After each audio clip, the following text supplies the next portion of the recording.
Yehey! Tinali ko yung paa ni Mira para hindi masakang si Mira, para maganda ang legs ni Mira pang Miss World. Sasali yan si Mira sa Miss Philippines. Maganda legs ni Mira.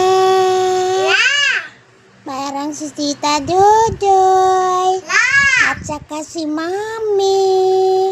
Maganda ang legs ni Mami. Kasi tinatali ko siya nung baby pa. Ganyan ang magandang legs. Para hindi sakang si Mira. Yay! Naman tong isang to, nainggit man gusto. Anong gagawin ko? Tatali din kita. Tinali na kita nung baby ka pa. Para yung legs ni Mira, diretso yan.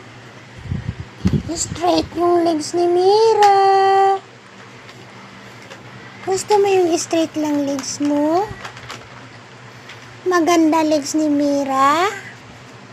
Kasi pag malaki na, hindi mo yan hinilot, hindi na yan matigas na yan mahilot. Habang baby pa si Mira, tatali yan ni Lola. Saglit lang naman yan, tatali. Araw-araw tatali yan ni Lola, ha? Tingnan mo, hindi siya miyak. Hindi siya miyak si Mira para mahilot yung legs niya. Kasi mamaya magda-diaper na yan si Mira kasi pag tinali mo yan na naka-diaper, magiging sakang yan si Mira. Kaya kailangan nakapanty lang yan si Mira. Diba?